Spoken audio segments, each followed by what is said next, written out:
이 시간 은혜 받으실 하나님의 말씀의 제목은 하나님의 형상대로 사람을 창조하신, 성경 말씀은 창세기 1장 26절로 28절입니다.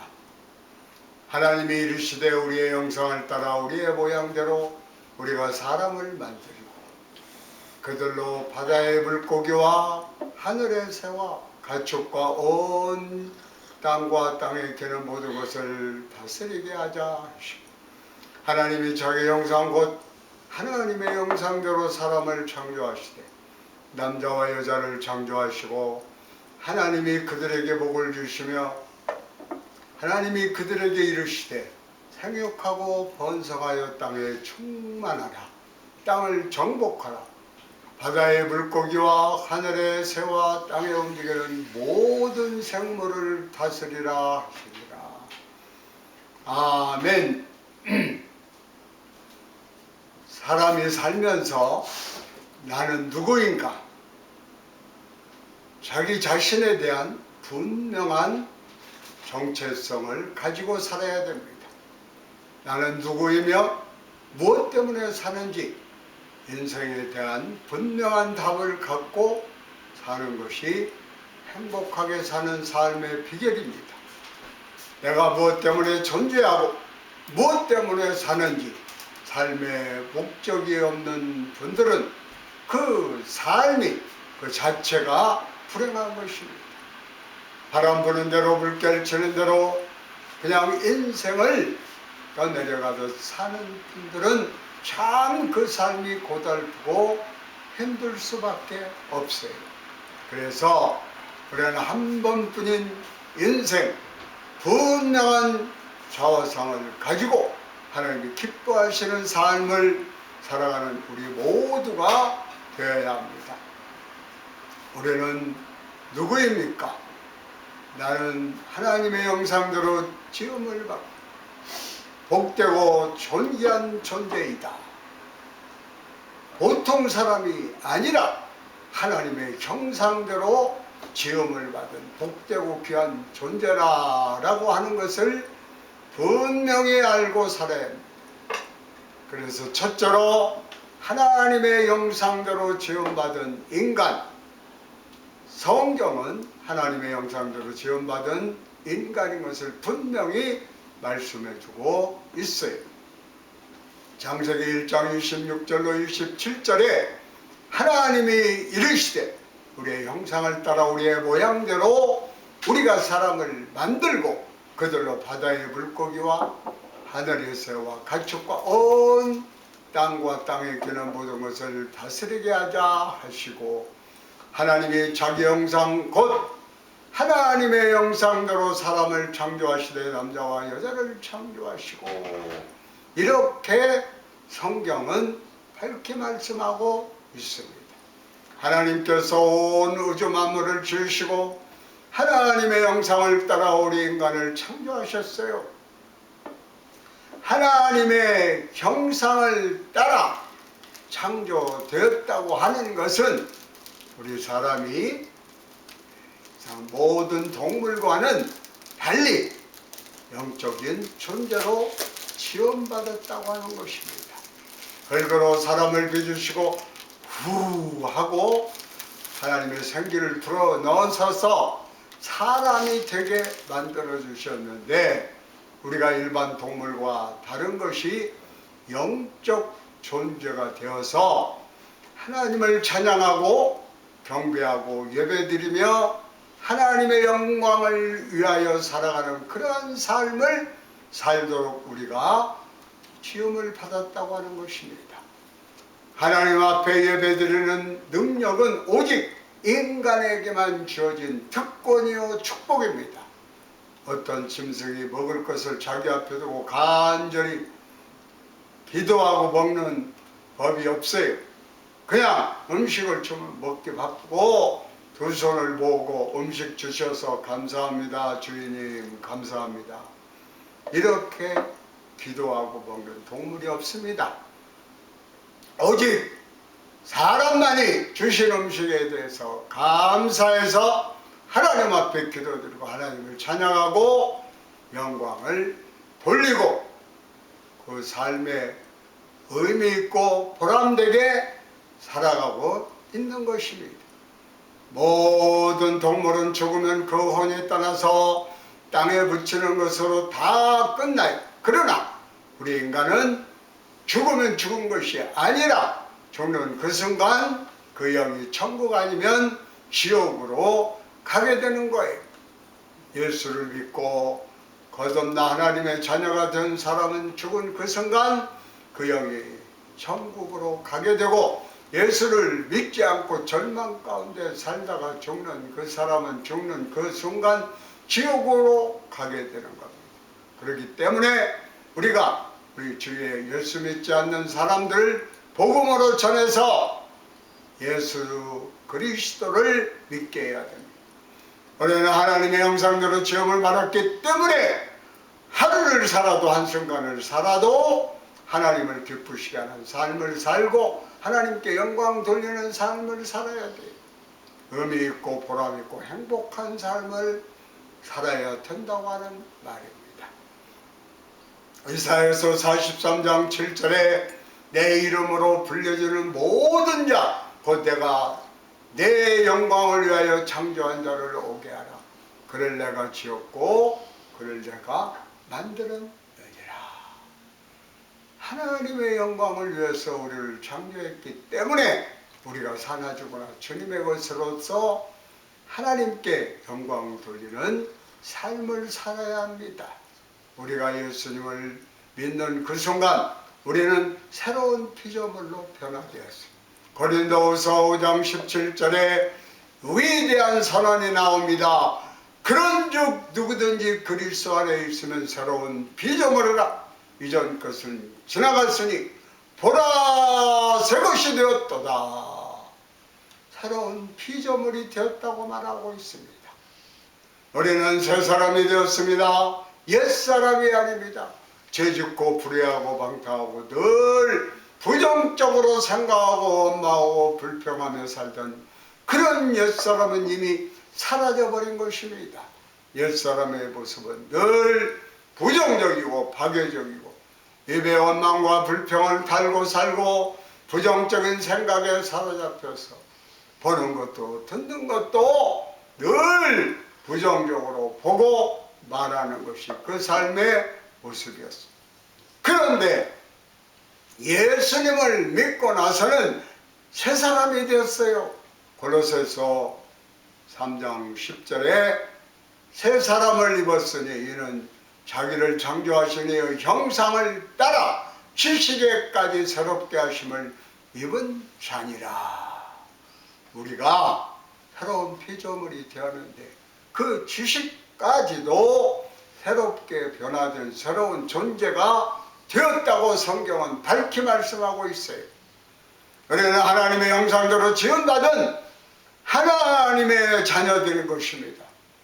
우리가 하나님의 뜻 가운데 하나님이 기뻐하시는 삶을 살아야 되고, 우리가 생각하고 꿈꾸고 믿고 행하는 바 모든 삶이 주님을 기쁘시게 하는, 기쁘게 살아야 하는 것입니다.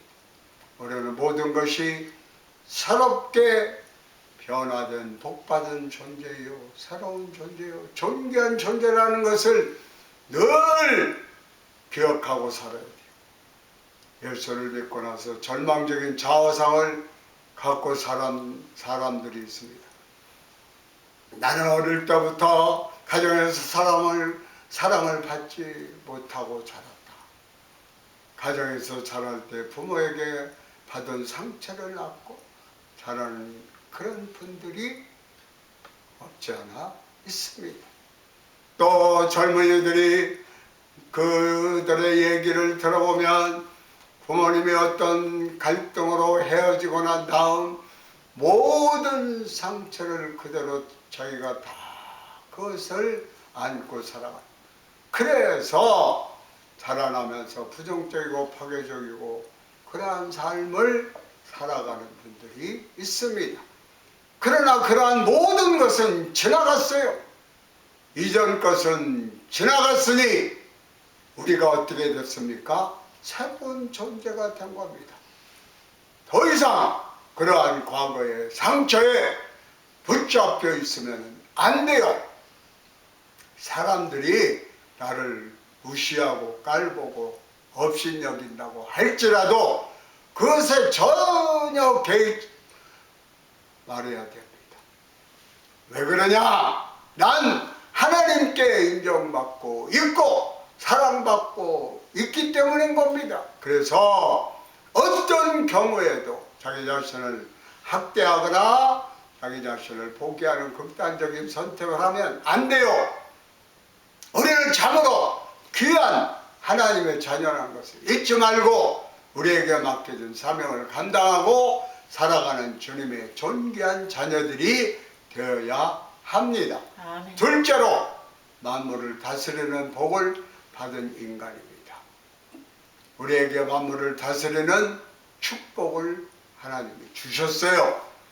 창세기 1장 28절에 하나님이 그들에게 복을 주시며 하나님이 그들에게 이르시되 생육하고 번성하며 땅에 충만하라. 땅을 정복하라. 바다의 물고기와 하늘의 새와 땅에 움직이는 모든 생물을 다스리라 하시니 주님께서 우리를 복주고 복주셔서 하나님이 생육하고 번성하고 땅에 충만하여 땅을 정복하고 다스리라고 말씀했습니다. 이렇게 땅에 충만하라고 말씀하는데 지금 우리는 전 세계에서 가장 아이를 낳지 않은 저출산 국가로 재앙을 맞이하고 있습니다. 2021년 유엔 인구 기금 보고서에 의하면 한국의 출산율이 전 세계에서 최하위라고 말하고 있습니다. 이것은 저출산 문제의 대재앙인 겁니다. 그 이유인즉 1960년대, 70년대에서 정부가 강력하게 산하 제한을 했어요. 아이를 낳지 말자. 살기 힘든데 왜 아이를 많이 낳느냐. 그래서 낙태를 권장하고 피임을 시키고 해서 6, 7명 낳았던 그때 급격히 아이가 줄어들기 시작했습니다. 1980년대에 와서 하나만 낳아서 잘 기르자. 그래서 남아 선호 사상이 생기게 되었고 우리나라가 인구 절벽에 떨어진 겁니다. 아이를 많이 낳는 것이 하나님의 뜻입니다. 우리 민족이 최소한 7, 8천만이 되어야 세계 5위 강대국 속에 들어가서 세계를 움직이는 나라로 쓰임을 받을 수가 있습니다.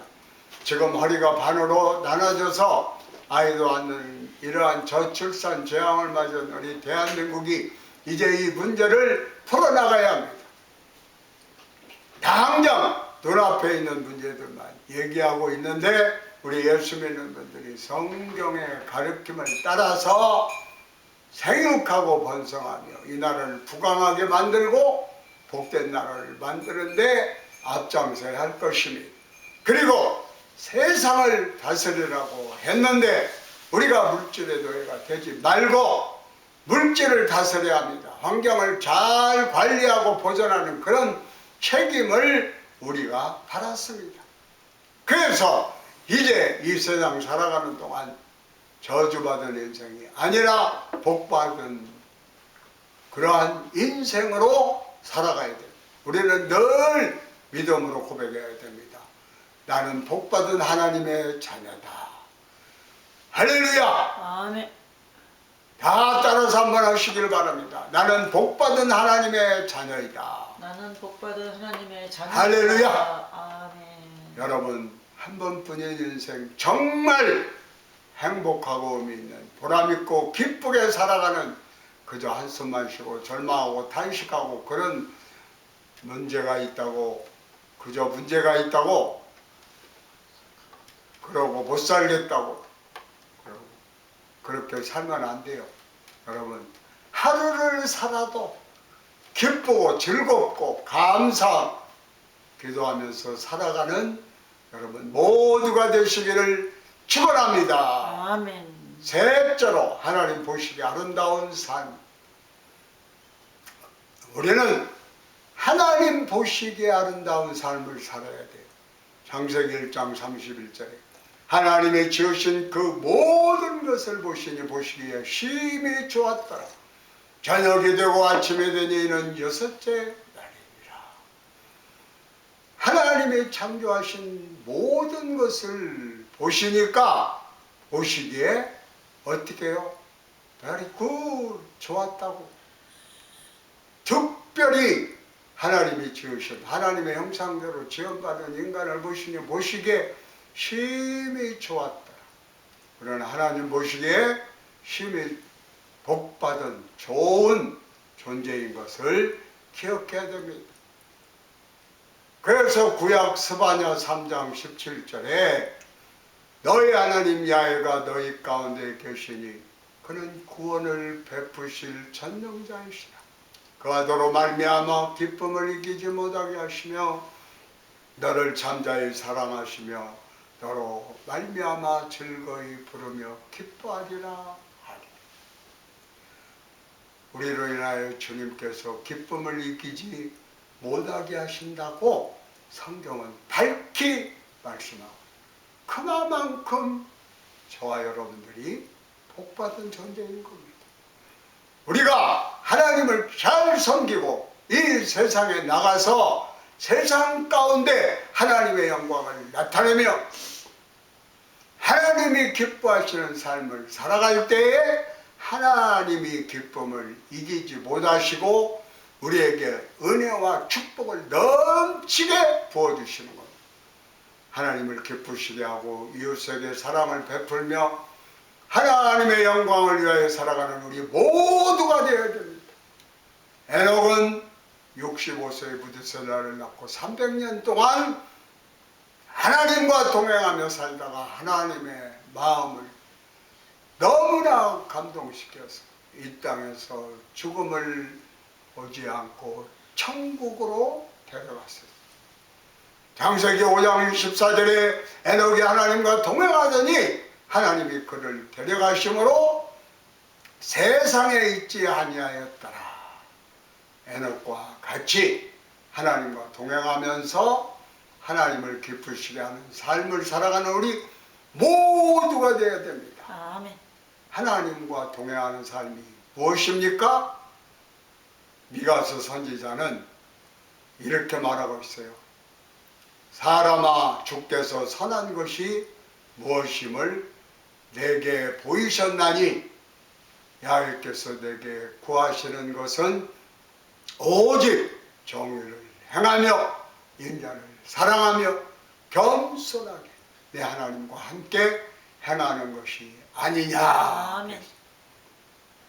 세부적으로 나눠서 세 가지로 말씀드리면, 첫째로 정의를 행하며 의롭게 살아라. 둘째로 친절과 사랑을 실천하라. 셋째로 겸손히 하나님과 동행하는 삶을 살아라 라고 하는 것입니다.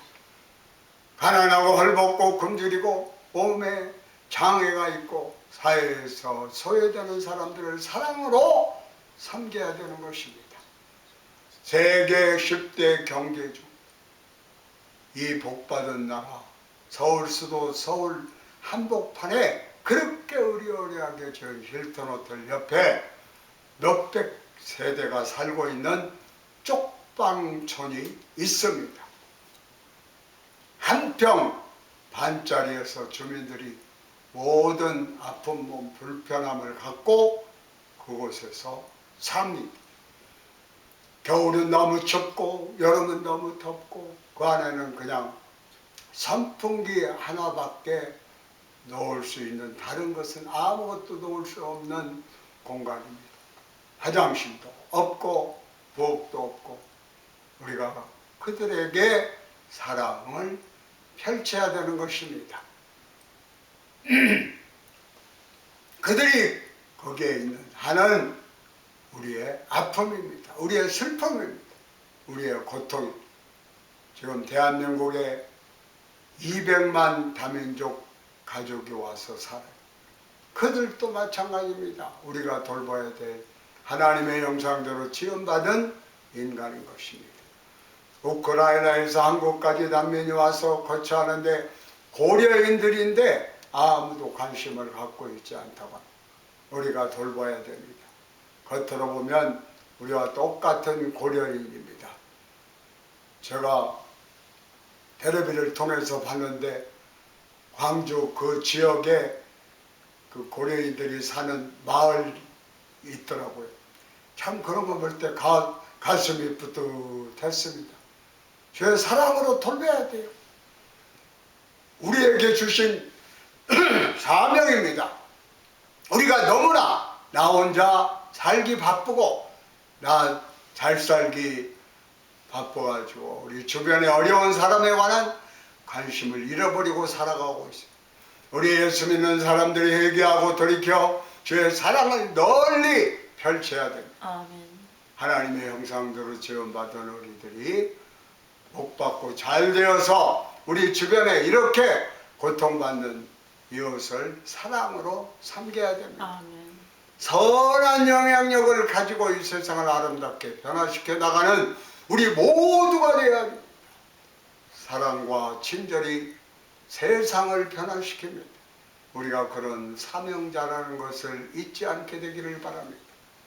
한 사람의 친절이 그 사람의 운명을 어떻게 바꿔놨는가 아주 귀한 예화가 있습니다. 비바람이 몰아치는 어느 늦은 밤에 미국 필라델피아 주변의 작은 모텔에 한 노부부가 들어왔습니다. 들어와서 방이 있느냐라고 부르니까 그 담당하고 있던 그 호텔 매니저인 젊은 직원이 그분들에게 말합니다. 죄송합니다. 지금 방이 다 만석이 되어서 들을 방이 없습니다. 그 노부부가 그렇지 않아도 그 밤을 지낼 곳이 없어서 몇 군데 찾아 여기저기 왔는데 여기도 방이 없는 것을 알고 실망해서 어떻게 하나 하고 문을 열고 나가려고 하는데 그 젊은 매니저가 말합니다. 객실은 없습니다마는 폭우가 내리치는데 어디 가겠습니까? 괜찮으시다면 늦추하지만 제 방에서 주무시겠어요? 거기 호텔에 조그만 그 직원 잠깐 쉬는 공간이 있는데 매니저가 그 방을 그 노부부에게 내려놓은 것입니다. 노인은 그냥 매니저 본인은 그냥 소파에 앉아서 쉬면 되니까 잠깐 쉬었다 가십시오. 아이고 괜찮다고. 그런데 어르신들 어디 가시겠습니까? 이 비바람이 몰아치는데 딴 데 어딜 가도 지금 방이 다 없습니다. 그래서 이 노부부가 그 직원 숙소 매니저 방에서 하룻밤을 자고 나오는데 그 노인이 말을 했어요. 어제 너무 피곤했는데 덕분에 잘 묵고 갑니다. 당신이야말로 제일 좋은 호텔의 사장이 되어야 할 뿐이네요. 아멘. 언젠가 제 집으로 초대하면 꼭 와주세요. 그러고 떠났어요. 아멘. 몇 년 후에 이 호텔 매니저에게 편지 한 통이 왔어요. 그리고 그 편지 안에 뉴욕행 비행기표가 날아왔어요. 몇 년 전 그 비 오는 밤에 자기 방에 머물렀던 노 부부가 보낸 초청장이었습니다. 그래서 그는 뉴욕에 왔습니다. 그 노인이 그를 반갑게 맞이하더니 뉴욕 중심가로 내려가서 높이선 호텔을 하나 보였어요. 저 호텔이 마음에 드나요? 자기를 거기 그날 밤 재워주려고 하는 줄 알고 아우 정말 아름답네요. 그런데 저런 고급 호텔은 너무 비쌀 것 같군요. 조금 더 저렴한 곳으로 알아보는 것이 좋겠어요 라고 대답을. 그때 그 젊은 매니저에게 노인이 이렇게 말합니다. 걱정 마세요. 저 호텔은 당신이 경영하도록 내가 지은 겁니다. 아멘. 이 노인의 이름이 웰도프 에스토 백만장자입니다. 이 이름만 찍으면 여러분 인터넷을 통해서 이번에 스토리가 나옵니다. 맨하탄 5번가에 자기 선친 소유의 먼 맨손을 허물고 호텔을 지었습니다. 그리고 이 젊은 매니저의 이름은 조지 볼트입니다. 지방 작은 호텔의 평범한 직원이었던 조지 볼트가 베풀었던 친절이 이 노 부부의 마음을 감동시켜서 선천하게 받은 땅의 맨션을 허물고 그 아름다운 큰 호텔을 지은 겁니다. 미국 최고급 호텔인 월도프 아스토리아 호텔이 바로 그 호텔이에요. 1890년대 93년에 일어났던 일인데 여기서 얘기가 끝나는 것이 아닙니다. 이 조지 볼트는 노 부부의 딸과 결혼했고 호텔을 성공적으로 경영해서 월도프 아스토리아 호텔을 세계적인 호텔로 만들어 놓았고 뉴욕 사우선 아이슬란드에 별장을 들어서 많은 관광객들이 다녀갈 수 있도록 했어요. 그리고 그는 미국의 명문대학인 코넬 대학의 이사가 되어서 매년 많은 버는 돈을 이 대학교에 기부해서 코넬 대학이 이렇게 명문대학으로 자리 잡는 데 크게 기여하게 되었다는 것입니다. 그렇습니다, 여러분. 우리 예수 믿는 사람들이 이러한 마음만 갖고 있으면 세상을 변화시키는 위대한 사람들로 쓰임받을 수가 있습니다. 하나님과 동행하며 하나님을 기쁘시게 하는 삶을 살아가시기를 바랍니다. 사실 그 청년이 그분들을 그냥 내버렸더라면 그의 삶에 아무런 변화가 없었을 것이고 아무런 일도 일어나지 않았을 것입니다. 그러나 자기가 조금 불편하더라도 나이 많은 분을 배려한 그 마음이 그 부부를 감동시켰고 그의 운명을 바꿔 놓았던 것입니다. 예수 믿는 사람들이 이렇게 살아야 돼요. 예수 믿는 사람이 세상의 빛과 소금이 되어야 합니다. 세상을 감동시키는 사람들이 되어야 합니다.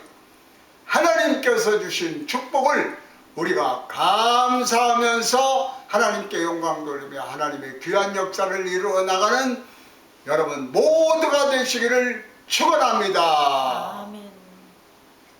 주님의 은혜에 감사하면서 오 신실한 주 찬송가 1절을 부르시겠습니다. 오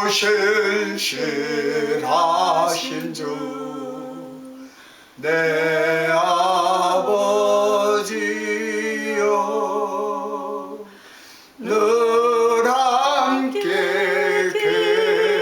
계시니 두려움 없네. 그 사랑 편찮고 날 지키시며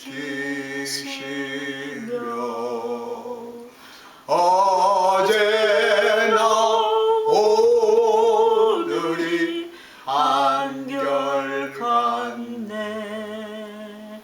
오 신실하신 주 오 신실하신 주 날마다 자비를 베푸시며 일용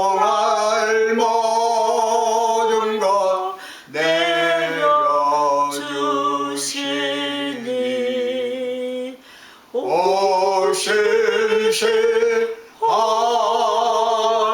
주 나